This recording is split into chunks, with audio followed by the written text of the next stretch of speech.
जी नमस्कार दोस्तों, मैं प्रिंस स्वागत करता हूं आपकी अपनी कक्षा यूनिक ऑनलाइन ग्रुप पे। तो कैसे हैं आप सब लोग? आई होप सब बढ़िया होंगे, सब कुशल मंगल चल रहा होगा। सर अचानक से ऐसे कैसे उपस्थित हो गए आप? बहुत सारे लोग के मन में सवाल भी होगा ये चीज़ का। मैं आपको बताऊं कि UP triple S C ASO की वैकेंसी आउट हो चुकी है और बेसिकली ये वैकेंसी ऑब्वियस सी बात अगर मैं बोलूँ तो कॉमर्स वाले बच्चों के लिए है। और जहाँ जहाँ कॉमर्स वाले बच्चों का हित होगा वहाँ पर मुझे तो आना ज़रूरी भी होगा, क्योंकि आपको पता है कि कॉमर्स से प्रेम कॉम जरूर है मुझे भी, और आप सबको प्रेम करवाने के लिए मैं उपस्थित भी हुआ हूँ। तो sir UP triple S C ASO की वैकेंसी तो 20 मार्च की आउट हुई है।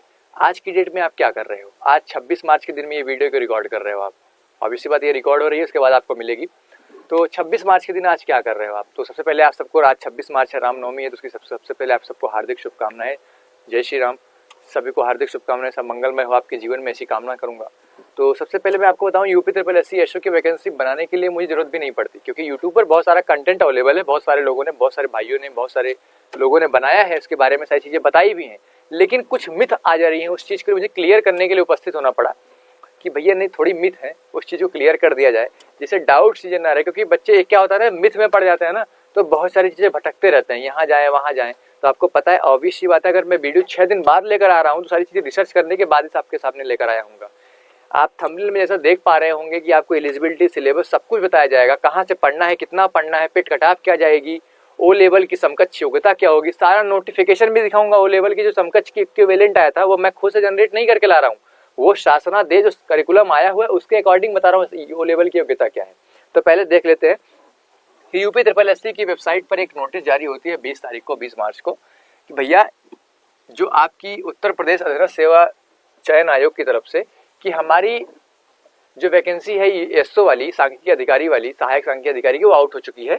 वो 21 मार्च से क्या होगा वो देखिए, 20 मार्च को नोटिफिकेशन आई, 21 मार्च से ऑनलाइन स्टार्ट हो जाएगा। 21 अप्रैल 2026 से ऑनलाइन स्टार्ट होगा, 11 मई तक लास्ट डेट है। और हमको क्या कोशिश करनी है कि पहली बार में सारी चीजें हम करेक्ट पढ़ें, लेकिन फिर भी अगर कुछ चीजें इनकरेक्ट हो जाती है बाई चांस, तो 18 तक आप इसकी संशोधन भी कर सकते हो, ठीक है। अच्छा सर, उसके बाद क्या चीजें हैं? उसके बाद ये है कि देखिए, उसमें बताया गया है कि सारी चीज छोड़ दीजिए, उसके बाद में क्या है मैं आपको बताता हूँ। जहां जहां मेन चीज है, मेन चीज यहाँ पर एक आती है। वो बोला है कि भैया जिन्होंने पिट 2025 दिया हुआ है, जिन्होंने पिट 2025 दिया हुआ है वो एलिजिबल है इस चीज के लिए, वो डाल सकते हैं। अब उसमें से वो चयन करेगा। तो सर चयन करने का मतलब क्या है? चयन करने का मतलब उन्होंने पहले बोला है कि जिनके नंबर 0 के ऊपर है, मतलब जिनके नॉर्मलाइज स्कोर 0 या 0 से ऊपर है, मतलब नकारात्मक वाले को, जो निगेटिव पाए उनको तो कुछ नहीं मिलने वाला, जिनके 0 से ऊपर है वो सब फॉर्म फिल करें। शॉर्ट लिस्टिंग में सर कट ऑफ पेट की कितनी जाएगी? बेटा पेट की कट ऑफ जो मैक्सिमम जाने वाली है, क्योंकि इसमें एक विशेष अहर्ता मांग रखी है, विशेष एलिजिबिलिटी मांग रखी है ओ लेवल, तो पेट की कट ऑफ मैक्सिमम 10 से 15 के बीच में जानी चाहिए। ये 10 to 15 नंबर कट ऑफ पेट की जाएगी। इसके लिए आप निश्चिंत रहे, अगर 15-20 नंबर है तो आप बिल्कुल तैयारी कर सकते हैं। अच्छा सर, उसके बाद सर, उसके बाद क्या है बाबू? उसके बाद इसमें देखिए कुछ आपकी एलिजिबिलिटी है, मतलब और सारी चीजें मैं जो देखना चाह रहा हूँ, आपको बताना चाह रहा हूँ, वो देखिए ऑनलाइन प्रोसेस है ये सब। तो मान लीजिए अभी 21 के बाद जो चीजें ऑनलाइन जब स्टार्ट होंगी तो आपको बताऊंगा। हाँ, एक चीज यहाँ पर और इम्पोर्टेंट है, ये वाला पॉइंट, कि जो आवेदन EWS वाले कैंडिडेट हैं, EWS वाले कैंडिडेट जो इच्छुक हैं इसके लिए, उनके लिए 1 अप्रैल 2026 से पहले का डाटा 1000 मतलब जो 1 अप्रैल अभी आएगा, ये वाला फाइनेंशियल ईयर स्टार्ट होगा 26-27 वाला, इसमें आपको EWS बनवाना पड़ेगा। 1 अप्रैल के बाद का बना हुआ EWS होना चाहिए। 1 अप्रैल 2026 के पहले बना हुआ EWS मान्य नहीं होगा।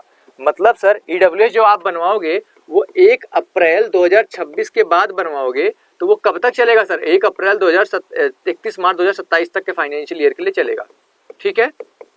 तो इसके लिए आप ये समझ लो, पहली चीज। और दूसरी चीज, अगर मान लीजिए इसके पहले का आपके पास EWS है तो वो मान्य नहीं होगा, वो मान्य नहीं होगा, क्योंकि ये जो फाइनेंशियल ईयर है वो 26-27 के लिए एलिजिबल होगा। जो ये वाला बनेगा या 26-27 के लिए बनेगा, तो 26-27 के फाइनेंशियल ईयर को टारगेट करके आपको EWS बनवाना पड़ेगा। एक पॉइंट ये चीज था।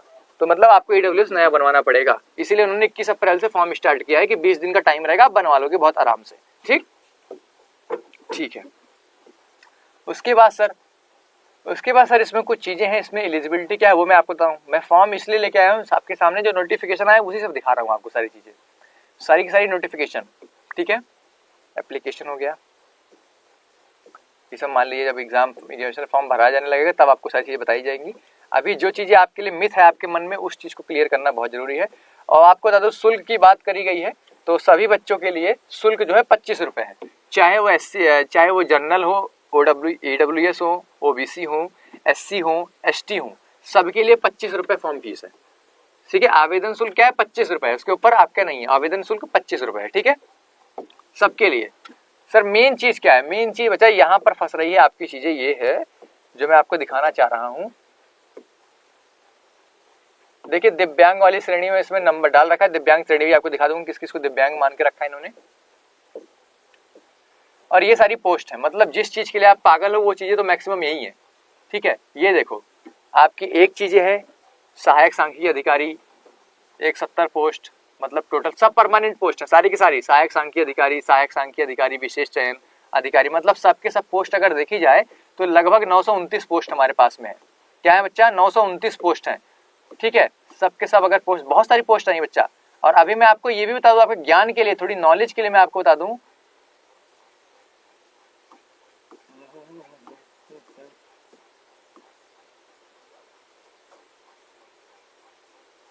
टोटल कितनी है पोस्ट बच्चा, 929 पोस्ट है टोटल। ठीक है, कितनी पोस्ट है, 929 पोस्ट टोटल है। और मैं आपको बता रहा हूँ अभी यहाँ से 300 प्लस होने वाली पोस्ट है, कम से कम 300-400 पोस्ट बढ़ेंगी यहाँ से। जो RTI में रिस्पांस आया हुआ है कम से कम 300-400 पोस्ट बढ़ेंगी। इसका मतलब आप ये समझ लीजिए आपके पास लगभग 1300 पोस्ट बनने वाली है। तो भाई साहब सुनहरा मौका है, और इसमें कंपटीशन बहुत कम रहता है। मतलब मैं कहता हूँ कंपटीशन एकदम सुनने, मतलब एकदम लाइब्रेरी लेके एकदम किताब खोल एकदम पढ़ाई करिए, सिलेक्शन तय है। जिन्होंने थोड़ा भी पढ़ लिया उसमें सिलेक्शन तय है। इसका स्टैटिक्स जिन्होंने महारत हासिल कर ली उसका सिलेक्शन तय है। अभी आपको बताऊंगा कहाँ से पढ़ना है, कैसे पढ़ना है, सब बताऊंगा, वेट करिए थोड़ा सा, वीडियो में आए सब मिलेगा आपको। ठीक है, ये आपकी सीट 929 सीट हो गई, लेकिन अभी सीट बढ़ेंगी, मैंने जैसे बताया आपको। ठीक, अच्छा ये बता देख लीजिए, ये दिव्यांगता की श्रेणी में बताया किस किस को दिव्यांग उन्होंने बताया हुआ है। ब्लाइंड को, लो विजन को, जो थोड़े सुनने में कमजोर है, hard hearing, one arm affected, one leg affected, both leg affected, leprosy, कर्करोड, ड्वार्फिज्म मतलब जो बौने होते हैं उनके लिए, एसिड अटैक जिनके ऊपर हुआ हो, मस्कुलर डायस्ट्रॉफी और इंटेलेक्चुअल डिसेबिलिटी, इन सबको उन्होंने दिव्यांगता की श्रेणी में डाल रखा है। इनके लिए रिजर्वेशन होता है। ठीक है, इनके लिए रिजर्वेशन होता है। अब मेन मुद्दा आ गया आपका, यहाँ पर मेन मुद्दा आता है अर्हता। एलिजिबिलिटी क्या है, क्या है बाबू एलिजिबिलिटी, क्या हो एलिजिबिलिटी क्या है सर? इसमें एलिजिबिलिटी के लिए बोला है कि भैया आप अगर सहायक सांख्यिकी अधिकारी बनना चाहते हैं उत्तर प्रदेश चयन सेवा आयोग में, तो आपको क्या करना पड़ेगा, आपको उसके लिए करना पड़ेगा पहली चीज जो होगा इसमें बताया गया है, पहली चीज आप भारत में एक विधि द्वारा स्थापित किसी विश्वविद्यालय से गणित या गणितीय सांख्यिकी या वाणिज्य या अर्थशास्त्र या सांख्यिकी में स्नातकोत्तर उपाधि या सरकार द्वारा इसके समकक्ष योग्यता प्राप्त कोई अर्हता, एलिजिबिलिटी समकक्ष के संबंध में कार्मिक अनुभाग इतने में दिया गया। मतलब क्या बोलना चाह रहा है, मतलब आपका मतलब ये बोलना चाह रहा है या तो आपके पास मैथ स्टैटिक्स हो, या तो मैथ स्टैटिक्स हो, या फिर MA इकोनॉमिक्स हो, या फिर MCOM हो, ठीक है, या फिर MCOM हो, या MA स्टैटिक्स हो। अगर ये सारी चीजें हैं, में PG हो, क्या हो मास्टर ग्रेजुएट, स्नातकोत्तर का मतलब क्या होता है, स्नातकोत्तर का मतलब पोस्ट ग्रेजुएट। अगर आप इन सब सारी चीजों में पोस्ट ग्रेजुएट हो तो आप इसमें एलिजिबल हो। लेकिन अभी यही नहीं, एलिजिबिलिटी तो अब स्टार्ट होगी ना।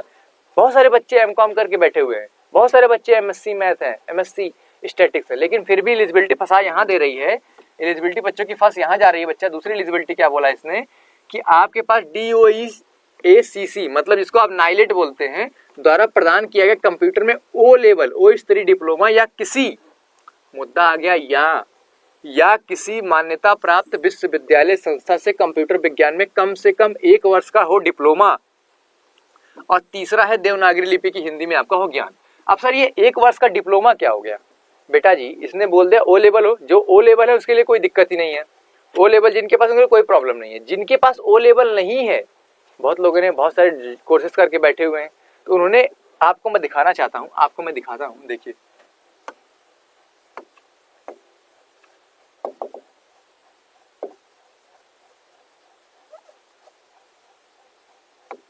ठीक है, मैं आपको दिखाता हूं। देखिए जो O लेवल के समकक्ष योग्यता आई थी वो शासनादेश जो आपका जारी हुआ था, ये देखिए वो 5 मई 2022 को एक शासनादेश जारी हुआ था ना, 5 मई 2022 को एक शासनादेश जारी हुआ था।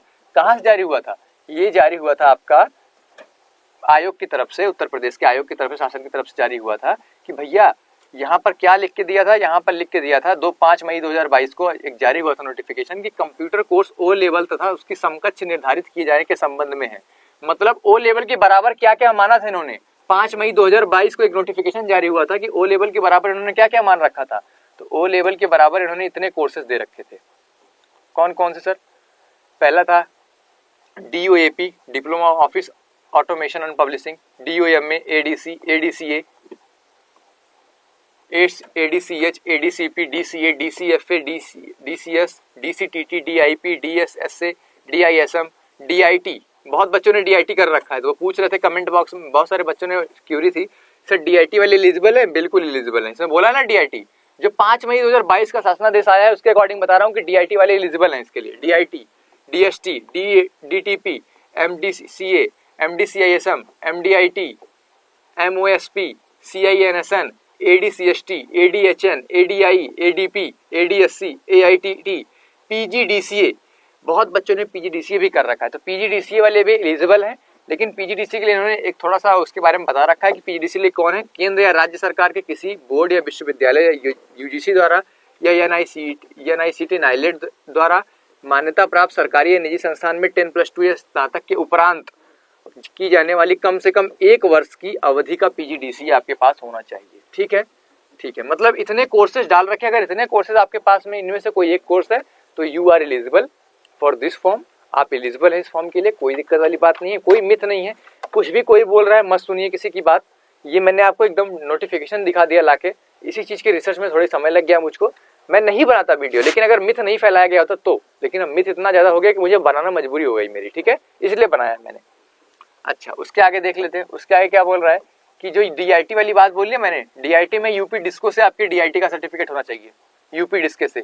और बाकी जो लोग BSc, IT, MCA, BTech, A level, A level, B level, C level computer course में, उनके मान लीजिए बहुत लोग हैं जिनके BSc की है, BSc में 1 साल का उनके पास कंप्यूटर कोर्स था, तो भाई जो कंप्यूटर साइंस वाले ऑलरेडी एलिजिबल है वो, तो फिर कोई दिक्कत ही नहीं है, उनके लिए भी एलिजिबिलिटी है, कोई दिक्कत नहीं है। उसके बाद इसमें देखो मैं आपको बताऊं कि यहाँ पर जिन्होंने ITI कर रखा है और उनके पास कोपा स्ट्रीम था, कोपा कंप्यूटर प्रोग्रामिंग स्ट्रीम था, वो भी एलिजिबल है। तो ये समझ लीजिए शासनादेश जो जारी हुआ था ये मैंने अपने हिसाब से नहीं बनाया है, ये गवर्नमेंट द्वारा ही अपने आयोग के द्वारा जारी किया गया था। कंप्यूटर ऑपरेटर के सिलेक्शन की जब बात आई थी तब वहां पर शासन जारी किया गया था, ओ लेवल के समकक्ष हो गया था। तो आप मान सकते हो कि ये नोटिफिकेशन जो है आपके लिए एलिजिबिलिटी है। अगर इनमें से कोई सा भी कोर्स आपके पास में है तो यू आर एलिजिबल। आप बहुत निश्चिंत होकर फॉर्म डालिए। MCOM है, MA है, कुछ भी है तो MCOM डालिए। क्योंकि बच्चा पार्टी, क्योंकि जो बताऊं मैं आपको, क्योंकि इन्होंने बता तो दिया कि जो इन्होंने इसकी एलिजिबिलिटी दे दी थी, लेकिन उसकी एलिजिबिलिटी ओ लेवल वाली एलिजिबिलिटी नहीं दे रखी है, तो इसलिए आप लोग को थोड़ी दिक्कत हुई होगी। उन्होंने इसकी एलिजिबिलिटी दी थी कि मतलब MA, BA, MA, MCOM, MSc किस किस को ले रहे हैं ये लोग, तो इसके लिए इन्होंने एलिजिबिलिटी दे दी थी कि देखिए अगर आपका MBA है, MBA ड्यूअल स्पेशलाइजेशन है, MBA फाइनेंस है, MBA HR है, मास्टर मैनेजमेंट साइंस है, MCOM है, ये देखिए इतने सारे कोर्सेज के नाम उन्होंने दे रखे हैं। मतलब इसके लिए एलिजिबिलिटी बताई थी, लेकिन ओ लेवल वालों की एलिजिबिलिटी नहीं बताई थी। इसलिए मैंने क्या किया कि मैंने आपको वहां पर शासनादेश ही दिखा दिया प्रॉपर कि किस तरीके से है, ठीक है। अच्छा सर, उसके बाद सर इसका सिलेबस देख लेते हैं। मतलब मेन तो भाई देखिए सब तो बता दिया, लेकिन सिलेबस आपको नहीं पता होगा तो आप तो फिर कैसे कर पाओगे, ठीक है। सिलेबस पता होना जरूरी है आपको। तो 2 मिनट का लेके सिलेबस में आपको दिखा देता हूँ। देखिए इसमें आपको बता दूं कि सबसे अच्छा वेटेज जिनका स्टैटिक्स मजबूत हो गया गुरु, मतलब सर क्या बोलना चाह रहे हैं, मतलब ये बोलना चाह रहा हूँ जिन्होंने स्टैटिक्स में कमांड बना ली उसका सिलेक्शन कोई रोक नहीं पाए, कोई माई का भगवान के सिवा किसी में दम नहीं कोई सिलेक्शन रोक पाएगा। जिनके स्टैटिक्स में जिन्होंने अच्छा बना लिया, जिन्होंने स्टैटिक्स अच्छा बना लिया उनमें किसी में दम नहीं है कि कोई रोक पाएगा। मतलब स्टैटिक्स आने वाली है, यहाँ पर जो स्टैट आने वाली है वो 65 नंबर की आने वाली है। बाकी कंप्यूटर आएगा आपका 15 नंबर का और यूपीजी के आएगा आपका 20 नंबर का। मतलब स्टैट में आपको पता है इसका फाइनल कट ऑफ मैक्सिमम 60 से 65 के बीच में जाता है, मैक्सिमम बता रहा हूं मैं, मैक्सिमम। बाकी अलग अलग पोस्टर्स के लिए होती हैं 60-65। मतलब जिन्होंने स्टैटिक्स में बाजी मार ली ना, सिलेक्शन कोई रोक नहीं पाएगा उनका, 110% कोई नहीं रोक पाएगा, बस भगवान की कृपा हो जाए आपके पास, ठीक है। तो सिलेबस क्या है स्टेट का वो देख लेते हैं पहले। सिलेबस क्या है सर, सिलेबस देखिए सिलेबस में पहला है स्टैटिक्स के बारे में है, 10 नंबर का है। Collection of presentation of data 10 number का है। Measurement of central tendency 10 number का आएगा। Index number and rates and ratio 5 number का आएगा। कोरिलेशन एंड रिग्रेशन 5 नंबर का आएगा। फंडामेंटल ऑफ मैथमेटिक्स 5 नंबर का आएगा। परम्यूटेशन एंड कॉम्बिनेशन आएगा 5 नंबर का। Statistical measurement of Indian economic आएगा 10 नंबर का। ये थोड़ा करंट टॉपिक हो जाएगा, ये आपका करंट टॉपिक में आ जाएगा। क्या है, करंट अफेयर के बीच में आ जाएगा ये टॉपिक आपका। उसके बाद आएगा 9वां टॉपिक इंडियन स्टैटिक सिस्टम, ठीक। उसके बाद क्या है, पार्ट टू में सर पार्ट टू में आएगा आपका knowledge of computer and information technology and contemporary technology development of innovation. मतलब यहाँ पर कंप्यूटर आ जाएगा 15 नंबर का आपका। क्या आएगा, 15 नंबर कंप्यूटर आ जाएगा। उसके बाद सर यूपीजी के आएगा 20 नंबर का। यूपीजी के 20 नंबर का। ओवरऑल 100 क्वेश्चन 100 नंबर के आएंगे आपके। 120 मिनट आपको मिलेगा टाइम। ये चीज हो गई आपकी। तो सर मुझे बताइए कि देखिए, मैं आपको थोड़ी योग्यता के बारे में अपनी बता देना चाहता हूँ। मेरी योग्यता क्या है कि मैंने बीकॉम कर रखा है, एमकॉम कर रखा है, यूजीसी नेट 2 टाइम्स क्वालीफाई कर रखा है। यूजीसी नेट का मतलब आप समझ पा रहे होंगे कि मैं I am eligible for assistant professor. कहीं भी एलिजिबल हूँ, पूरे भारत में कहीं भी एलिजिबल हूँ असिस्टेंट प्रोफेसर बनने के लिए। और अभी मैं टीच भी कर रहा हूँ अच्छी जगहों पे। तो मैंने मतलब जो आपको पता है कि कॉमर्स वालों में जो एमकॉम होता है, एमकॉम के बाद हम नेट क्वालीफाई करते हैं। तो नेट क्वालीफाई करने के लिए एक अच्छी किताब और अच्छी मतलब कि सिलेबस में हमारे एक अच्छा पोर्शन है। जो आप ये सिलेबस देख रहे हैं वो मेरे सिलेबस का जो इसमें दिखाया गया है, हमने जो पढ़ाई करी है उसमें से 60-70% ही सिलेबस है। मतलब ओवरऑल मैंने आपको बता रहा हूँ कि जो स्टैटिक्स ये वाली आपकी है, वो स्टैटिक्स आपको बहुत अच्छी तरीके से किया जा सकता है बेसिक से। क्योंकि जो बच्चे यहाँ पर फॉर्म डालेंगे, बहुत सारे भाई मेरे होंगे वो 2012 के पास आउट होंगे, 2014 के पास आउट, 2015 के पास आउट होंगे। तो अगर मान लीजिए उन्होंने एमकॉम में स्टैटिक्स पढ़ भी रखी होगी, तो इस टाइम तक उतनी नॉलेज उनको नहीं हो गया, भूल गए होंगे, क्योंकि पैटर्न चेंज हुआ है ना। पिछली बार तो पैटर्न ठीक था, लेकिन अब की बार स्टैटिक का वेटेज ज्यादा कर दिया है। तो इसमें आपको स्टैटिक्स पढ़ना ही पड़ेगा बहुत अच्छी तरीके से। तो मैं आपको बोल रहा हूँ कि अगर आप प्रॉपर पढ़ना चाहते हो मेरे साथ में, ठीक है, तो पहली चीज तो कमेंट बॉक्स में बताइएगा कि हाँ मुझे इस कोर्स की रिक्वायरमेंट है। आप यूट्यूब पे कोई सीरीज लेकर आइए या कोई कोर्स लॉन्च करिए जिसमें हम प्रॉपर सुटेबल रूप से अच्छी तरीके से पढ़ाई कर सके। बाकी मैं एक अल्टरनेट बताता हूँ आपको।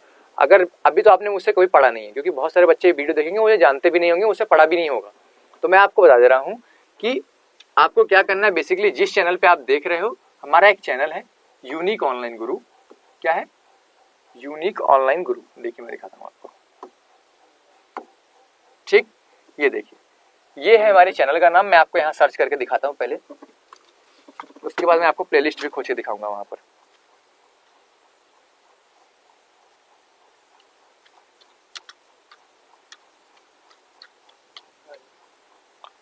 यूनिक ऑनलाइन गुरु सर्च करना है आपको पहले बेसिकली, ठीक है। यूनिक ऑनलाइन गुरु करेंगे, पहले ने पे हमारा पेज आएगा जिसपे लगभग 3,18,000 सब्सक्राइबर है हमारे। इस पे क्लिक करना है आपको।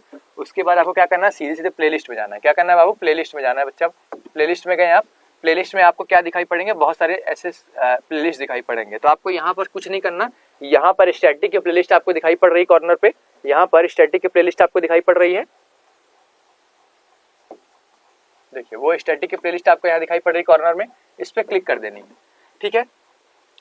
जो अभी आपका प्लेलिस्ट है उसमें मैंने कितने वीडियो हमारे ओवरऑल है, 10 वीडियो डेमो में हमारे रिकॉर्डेड है, मतलब 10 वीडियो। अब जिसमें मैं आपको बताऊं कि जो आपकी पहली यूनिट आपकी इसकी है ना, पहली यूनिट है इसमें collection of data, presentation of data, sampling, theory of sampling. दिखाता हूं मैं कैसे, दिखाता हूं एक मिनट रुकिए।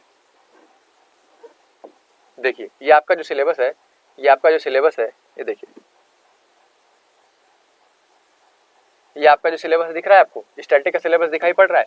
इसमें क्या है, collection of presentation of data, primary data, secondary data, elementary ideas of sampling technique, classification, tabulation, frequency distribution, generation 1 में एंड 2 वे टेबल। ये आपका पहला यूनिट का सिलेबस है। ये कितने नंबर के आ रहे हैं, ये 10 नंबर का आ रहा है आपका। देखिए कितने नंबर का है ये कलेक्शन ऑफ डाटा 10 नंबर का।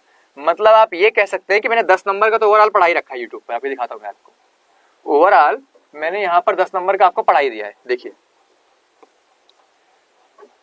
यहाँ पर आप देखेंगे तो सिलेबस, पहले सिलेबस हो गया स्टैटिकल डिस्क्रिप्शन ऑफ डाटा में पार्ट 1, देखते जाइए ये है, ठीक। सैम्पलिंग है, देखिए सैम्पलिंग पढ़ाया यहाँ पर मैंने। फ्रीक्वेंसी डिस्ट्रीब्यूशन पढ़ाया यहाँ पर, ये भी फ्रीक्वेंसी डिस्ट्रीब्यूशन है। Frequency distribution, presentation of data, collection of data, सब पढ़ा रखा है। मतलब अगर आप देखना चाहेंगे तो आप देखिए, मतलब इस तरीके से आपको पढ़ाया गया है यहाँ पर प्रॉपर, मतलब पीडीएफ के थ्रू बताया गया है। मैंने सारी चीजें आपको बताई हुई हैं। अभी आज की डेट में जो रिकॉर्डिंग हुई है हमारी सैम्पलिंग की, यूट्यूब पर क्लास चल रही है ऑलरेडी। अगर आप देखना चाहते हैं देख लीजिए, डेमो के रूप में देख लीजिए, सब कुछ समझ लीजिए। अगर आपको समझ में आता है कि हाँ मेरा पढ़ाया गया आपको समझ में आ रहा है तो बिल्कुल आपका स्वागत है। आप देखिए इस तरीके से प्रेजेंट करके आपको सारी चीज़ें पढ़ाई गई हैं। ओवरऑल 10 वीडियो हैं, इसमें लगभग आपके 15 नंबर के सिलेबस कंप्लीट हो जाएंगे। 15 नंबर का आपका नंबर मैंने पढ़ा रखा है यहाँ पर। और मैं आपको बताऊँ, ये रिकॉर्ड आपके लिए यूपी ट्रिपल एससी वालों के लिए नहीं किया गया, मतलब एसओ वाले बैच के लिए रिकॉर्डिंग नहीं की गई थी। ये जो रिकॉर्डिंग की गई थी ये एसओ वालों के लिए रिकॉर्डिंग नहीं की गई थी, है ना। ये जो रिकॉर्डिंग की गई है वो BCA, MCA, CA foundation, MCom वाले बच्चों के लिए रिकॉर्डिंग की गई, जिन्होंने हमारे बैच को प्रॉपर लिया हुआ था, उनके लिए प्रॉपर ये रिकॉर्डिंग की गई थी, ठीक है। तो उनके लिए ये चीज़ था। लेकिन अभी जो आप यहाँ देखिए, क्योंकि बहुत इन डेप्थ है, मतलब इतना भी आपको डीप में नहीं पढ़ना है। मेरे पढ़ाने का तरीका यही है।